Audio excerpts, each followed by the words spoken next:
Kita bersatu dalam doa. Damai sejahtera Allah yang melampaui segala akal budi, itu kiranya yang memelihara hati dan pikiran di dalam Kristus Yesus Tuhan kita. Syukur kami panjatkan kehadirat-Mu Tuhan, karena pada minggu saat ini Minggu Palmarum, Engkau tetap senantiasa menyertai kami seluruh warga jemaat-Mu, hingga kami boleh berkumpul di bait suci-Mu ini, memuji dan memuliakan nama-Mu serta mendengarkan firman-Mu yang akan disampaikan oleh hamba-Mu. Kami undang Engkau ya Tuhan dengan kuasa Roh Kudus-Mu, penuhi kami pribadi lepas pribadi, agar kami dapat boleh mengerti akan firman-Mu dan kami boleh mengakui bahwa kekuasaan-Mu lah yang selalu memenuhi hidup kami. Terima kasih Bapa, sempurnakanlah doa kami ini yang kami panjatkan di dalam Kristus Yesus yang telah menebus dosa kami. Amin. Bapak Ibu Saudara yang terkasih, firman Tuhan yang menyapa kita pada minggu saat ini, Minggu Palmarum, tertulis dalam kitab Mazmur pasal 68, dimulai dari ayat 25 dan diakhiri ayat 36. Demikian firman Tuhan. Orang melihat perarakan-Mu ya Allah, perarakan Allahku, Rajaku, ke dalam tempat kudus. Di depan berjalan penyanyi-penyanyi, di belakang pemitik-pemitik kecapi. Di tengah-tengah dayang-dayang yang memalu rebana. Dalam jemaah, pujilah Allah, yakni Tuhan, hai kamu yang berasal dari sumber Israel. Itu Benyamin yang bungsu, yang berjalan di depan mereka. Pemuka-pemuka Yehuda berbondong-bondong, pemuka-pemuka Zebulon, pemuka-pemuka Naftali. Kerahkanlah kekuatan-Mu ya Allah, tunjukkanlah kekuatan-Mu ya Allah, Engkau yang telah bertindak bagi kami. Demi bait-Mu di Yerusalem, raja-raja menyampaikan persembahan kepadamu. Hardiklah binatang-binatang di berau, kawanan orang-orang kuat, penguasa-penguasa bangsa-bangsa. Injaklah mereka yang mengejar perak, serahkanlah bangsa-bangsa yang suka berperang. Dari Mesir, orang membawa barang-barang tembaga. Ethiopia bersegera mengulurkan tangannya kepada Allah. Hai kerajaan-kerajaan bumi, menyanyilah bagi Allah, bermazmurlah bagi Tuhan. Bagi Dia yang berkendaraan melintasi langit purbakala, perhatikanlah, Ia memperdengarkan suaranya, suaranya yang dahsyat. Akuilah kekuasaan Allah, kemegahannya ada di atas Israel, kekuasaannya di dalam awan-awan. Allah adalah dahsyat dari dalam tempat kudus-Nya. Allah Israel, Dia mengaruniakan kekuasaan dan kekuatan kepada umat-Nya. Terpujilah Allah. Demikian firman Tuhan, kita nyanyikan firman-Mu menjadi terang.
Shalom.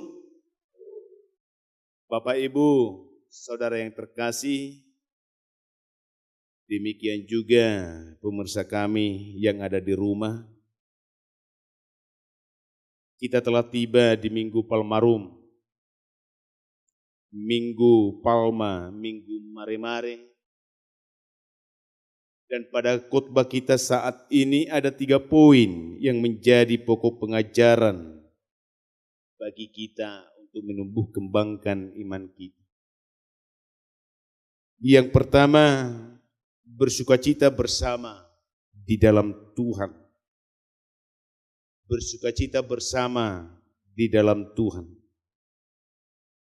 Bapak Ibu Saudara yang terkasih, Daud sebagai Raja Israel melakukan sebuah persekutuan bersama umat di bait suci yang telah dibangunnya. Pada perayaan tersebutlah tabut perjanjian yang berisikan titah Tuhan yang ke-10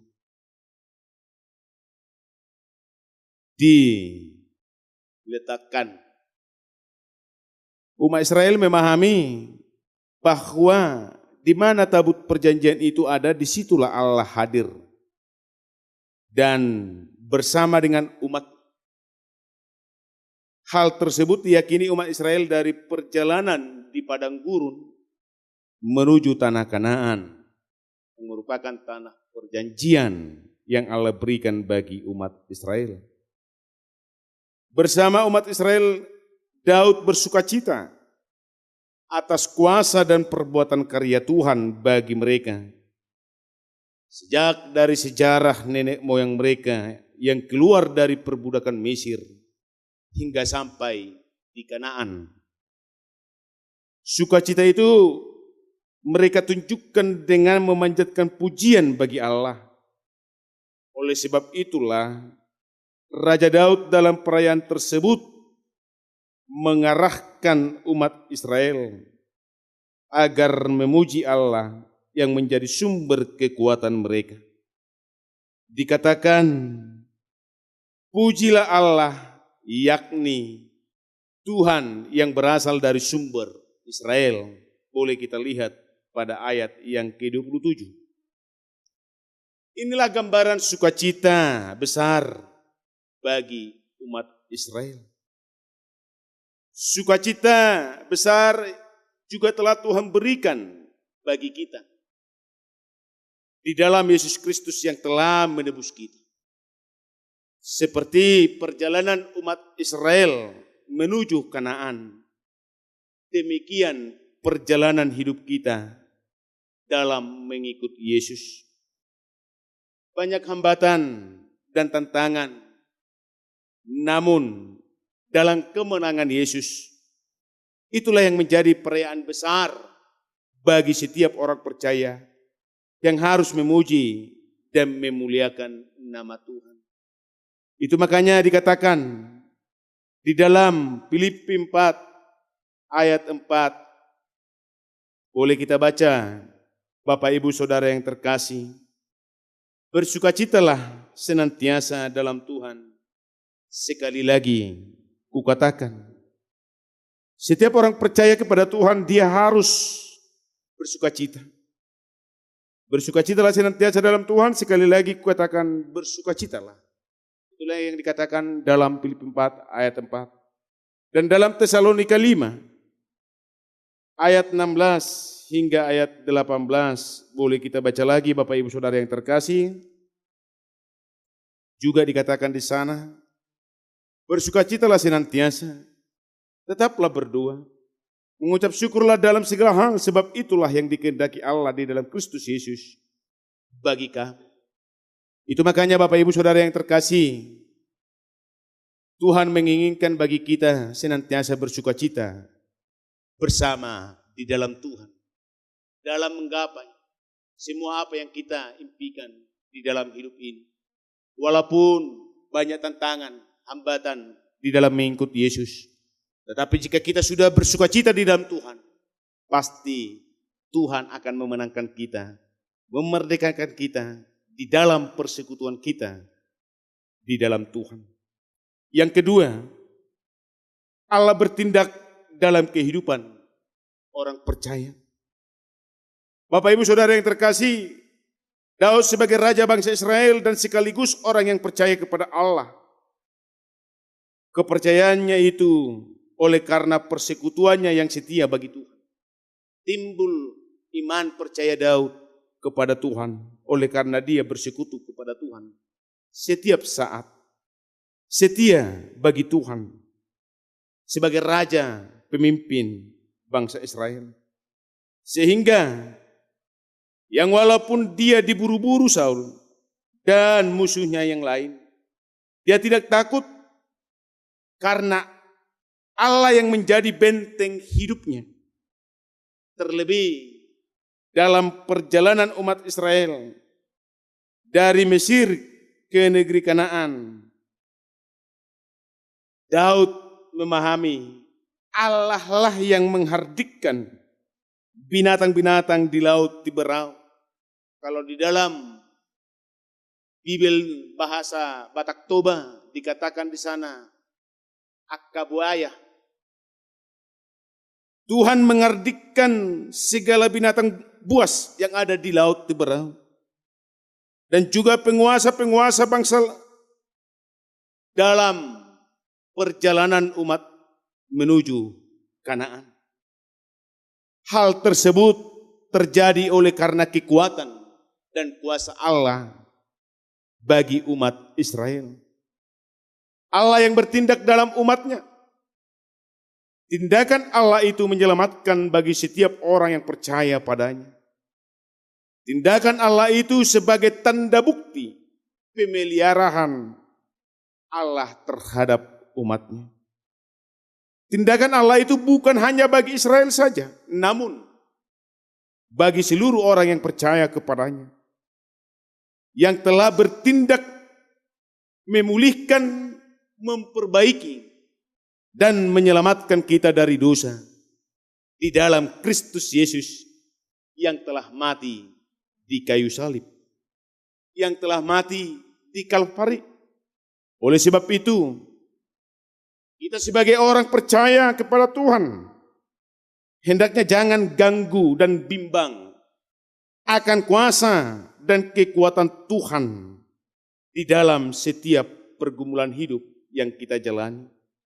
Boleh kita lihat Bapak Ibu Saudara yang terkasih, dalam kitab Amsal pasal 3 ayat 5 kami bacakan demikian firman Tuhan. Percayalah kepada Tuhan dengan segenap hatimu dan jangan bersandar kepada pengertianmu sendiri. Dan pada kitab Mazmur pasal 37 ayat 5 juga dikatakan, Bapak Ibu Saudara yang terkasih, kita baca kitab Mazmur pasal 37 ayat 5. Serahkanlah hidupmu kepada Tuhan dan percayalah kepadanya dan ia akan bertindak. Oleh karena itu, Bapak Ibu Saudara yang terkasih jemaat Tuhan, Allah bertindak dalam kehidupan orang percaya. Jika engkau percaya akan hal itu, jangan khawatirkan apa yang terjadi di dalam hidupmu. Tetapi serahkanlah semuanya itu kepada Tuhan. Karena tindakan Allah di dalam kehidupan orang yang percaya adalah tindakan untuk memulihkan, tindakan untuk memperbaiki, tindakan untuk menyelamatkan. Hal itu telah Allah wujudkan di dalam Kristus Yesus yang telah menebus kita di Kalvari. Itu sebabnya Daud dalam pujiannya kepada Allah di tengah umat Israel berkata, injaklah mereka yang mengejar perak, serahkanlah bangsa-bangsa yang suka berperang. Tuhan tidak mau. Tuhan tidak ingin, orang hanya ingin mengejar kekayaan-kekayaan. Orang hanya ingin untuk memusnahkan saudara-saudaranya. Tetapi Tuhan mau agar kita boleh saling menghidupi satu dengan yang lain. Dan juga kita mengejar kehidupan rohani, kehidupan yang kekal, yang telah Tuhan perbuat bagi kita. Yang ketiga, yang ditekankan dalam pengajaran kita di khotbah saat ini, yakni semua suku bangsa dan raja-raja bertekuk lutut memuji Tuhan. Bapak Ibu Saudara yang terkasih di dalam Kristus Yesus, kekuatan dan kuasa Allah telah nyata di bumi ini lewat bangsa atau umat yang dipilihnya. Bukti kekuatan Allah yakni bahwa bangsa Israel telah boleh keluar dari Mesir dan bangsa Kanaan membiarkan umat Israel tinggal menetap di negeri Kanaan. Yang akhirnya umat Israel melalui Raja Daud dapat mendirikan bait suci sebagai tempat kediaman Allah dan sebagai tempat persekutuan umat Israel. Dengan kehadiran bait suci tersebut, maka raja-raja dan suku bangsa akan datang ke bait suci Tuhan, bersekutu dan menyampaikan persembahan syukurnya bagi Allah. Demikian yang Daud sampaikan di dalam ayat 30 dan ayat 33. Demi baitmu di Yerusalem, raja-raja menyampaikan persembahan kepadamu. Hai kerajaan-kerajaan bumi, menyanyilah bagi Allah, bermazmurlah bagi Tuhan. Arahan tersebut dan pernyataan tersebut Daud sampaikan di tengah-tengah persekutuan di umat Israel pada perayaan tersebut. Karena apa, Bapak Ibu Saudara yang terkasih? Karena kuasa dan kekuatan Tuhan itu telah terbukti terjadi di tengah-tengah kehidupan umatnya. Apa yang telah disampaikan oleh Raja Daud pada perayaan tersebut juga terbukti pada zaman Yesaya. Boleh kita lihat di Yesaya 19 ayat 18. Kalau boleh, Amang Purhangir boleh membacakannya, Mang. Yesaya 19 ayat 18. Demikian firman Tuhan. Pada waktu itu akan ada 5 kota di tanah Mesir yang berbicara bahasa Kanaan dan yang bersumpah demi Tuhan semesta alam. Satu di antaranya akan disebutkan Ir-Heres. Baru di pasal 45 dalam kitab Yesaya ayat 23 sampai ayat 25 juga dikatakan di sana bahwa bangsa-bangsa akan sujud menyembah Tuhan. Berpalinglah demi aku sendiri, aku telah bersumpah. Dari mulutku telah keluar kebenaran, suatu firman yang tidak dapat ditarik kembali. Dan semua orang akan bertekuk lutut di hadapanku dan akan bersumpah setia dalam segala bahasa, sambil berkata, keadilan dan kekuatan hanya ada di dalam Tuhan. Semua orang yang telah bangkit amarahnya terhadap dia akan datang kepadanya dan mendapat malu. Tetapi seluruh keturunan Israel akan nyata benar dan akan bermegah di dalam Tuhan. Oleh karena kuasa dan kekuatan Tuhan di tengah-tengah umat pilihannya. Dan juga pada zaman Yesus, walaupun dunia membenci Yesus dan sampai menyalibkan Yesus, tetapi ada sebuah pengakuan dari kepala prajurit Herodes. Karena dia telah melihat kematian Yesus. Dia mengatakan dalam Matius 27 ayat 54, sungguh ia ini adalah anak Allah. Dia boleh menyaksikan kuasa yang ada di dalam diri Yesus yang telah mati di kayu salib. Padahal dia yang membunuh. Tetapi dia menyaksikan sungguh ia ini adalah anak Allah. Dan juga boleh kita lihat itu di kitab Markus 15 ayat 39 dan juga Lukas 37. Lukas 23 ayat 47. Kemenangan Kristus di kayu salib menjadikan semua orang mengaku. Di dalam kitab Roma 14 ayat 11. Karena ada tertulis demi aku hidup. Demikianlah firman Tuhan. Semua orang akan bertekuk lutut di hadapanku. Dan semua orang akan memuliakan Allah. Di dalam Filipi 2 ayat 10 dan sampai ayat 11 juga dikatakan.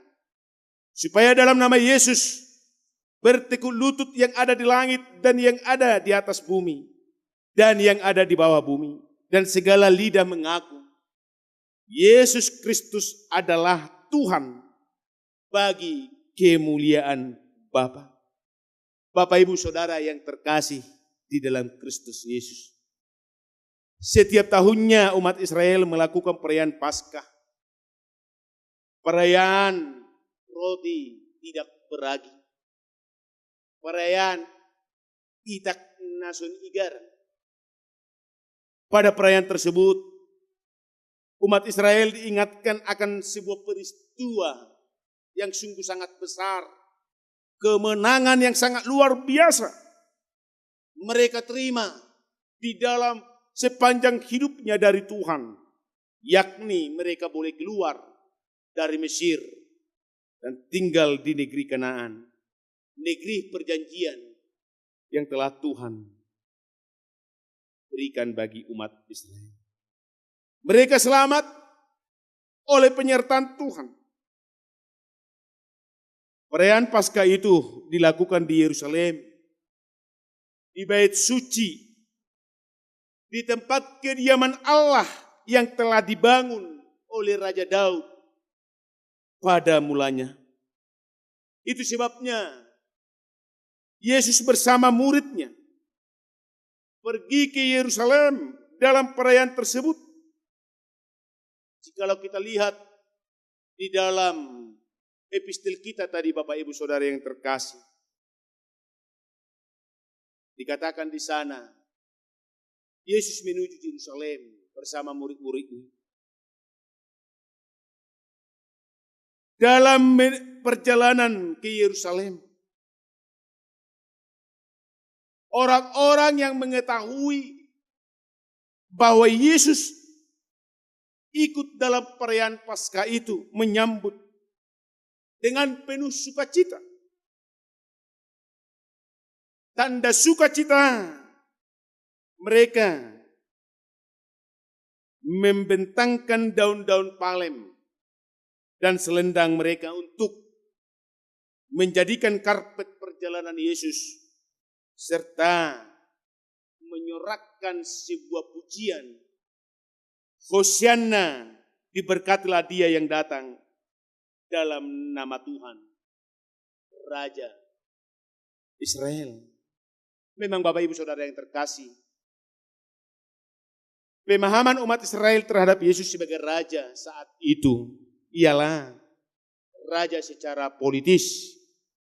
Tapi sukacita mereka dalam menyambut Yesus pada perayaan tersebut menunjukkan bahwa kekuatan dan kuasa Tuhan telah memenuhi dunia ini. Sukacita umat Israel yang telah menyambut kedatangan Yesus pada perayaan Paskah tersebut menunjukkan bahwa kekuatan dan kuasa Tuhan telah memenuhi dunia ini. Maka sesuai dengan Tema minggu kita saat ini, Bapak Ibu Saudara yang terkasih, mengakui kekuasaan Allah. Kita diarahkan sebagai orang yang percaya kepada Yesus dan yang telah menerima keselamatan dari Yesus dalam hidup kita. Hendaklah mengakui kekuasaan dan kemegahan Allah yang telah terjadi dalam setiap lini kehidupan yang kita jalani. Dikatakan pada ayat 35 dan ayat 36. Akuilah kekuasaan Allah, kemegahannya ada di atas Israel. Kekuasaannya di dalam awan-awan. Allah adalah dahsyat dari dalam tempat kudusnya. Allah Israel, dia mengaruniakan kekuasaan dan kekuatan kepada umatnya. Terpujilah Allah. Yang menjadi sebuah tindakan yang hidup dari iman setiap orang yang percaya kepada Tuhan. Yakni, bagaimana dia bisa mengimplementasikan hidupnya supaya semakin memuliakan dan memegahkan Tuhan di dalam segala lini hidup yang dia jalani. Yakni, senantiasa menyerahkan hidup sepenuhnya bagi Tuhan dan senantiasa angkat pujian, bermazmur bagi Tuhan karena Tuhan telah memperbaiki hidup kita. Tuhan telah memegahkan kita. Tuhan telah memulihkan kita, memenangkan kita. Dengan kemenangannya mengalahkan dosa dan maut. Dengan demikian, sambutlah Tuhan dalam hidupmu penuh sukacita. Sambutlah Tuhan dalam hidupmu penuh sukacita dengan memanjatkan puji-pujian. Artinya Bapak Ibu Saudara yang terkasih, jangan pernah dirimu menjauh dari Tuhan. Jangan pernah dirimu meninggalkan Tuhan. Akui kekuasaan Tuhan itulah yang ada di dalam hidup kita hingga saat ini. Kekuasaan Allah lah yang telah memberikan kita sebuah kehidupan. Kekuasaan Allah lah yang telah menjadikan hidup kita ini hidup yang penuh kemenangan di dalam sebuah tantangan, di dalam sebuah pergumulan yang kita jalani setiap saat di tengah-tengah pergumulan hidup. Jika demikian Bapak Ibu Saudara yang terkasih, jika kita mau menyambut Tuhan dengan sorak-sorai di dalam hidup kita, maka yakinlah apa pergumulanmu, maka yakinlah apa sakit penyakit yang ada di dalam hidupmu, maka yakinlah apa yang kamu rencanakan di dalam hidupmu, Tuhan akan berikan itu menjadi sebuah kemegahan bagimu. Karena kemegahan telah Tuhan berikan bagi kita, yakni hidup kekal. Oleh karena itu, hidup kekal telah Tuhan buat bagi kita. Hidup kekal telah Tuhan sediakan bagi kita. Apalagi hidup setiap hari, pasti Tuhan sediakan bagi kita. Amin. Dengan demikian, Tuhan semakin dipermuliakan di bumi ini. Jika semua orang yang percaya kepada Tuhan memanjatkan puji-pujian kepada Tuhan, bersukacita, bersorak-sorai menyambut Tuhan di dalam setiap hari, di dalam setiap pergumulan hidup yang dia alami, pasti dan mendilimi, dia tidak akan ganggu lagi mengikut Tuhan. Dia tidak akan mau lagi malas-malasan untuk mengikut Tuhan. Melainkan dia akan semangat terus berjuang di dalam hidupnya. Dia tidak akan putus asa. Dia tidak akan putus terasi akan situasi hidup yang dia jalani. Namun berserah diri seperti apa yang dikatakan oleh Amsal Salomo tadi. Bapak Ibu Saudara yang terkasih. Percayalah kepada Tuhan. Bersandarlah kepada Tuhan. Jangan bersandar kepada pengertianmu sendiri. Karena hanya Tuhanlah yang boleh memiliki kuasa, kekuatan untuk melepaskan kita dari semuanya beban hidup yang menimpa kita. Amin. Kita nyanyikan.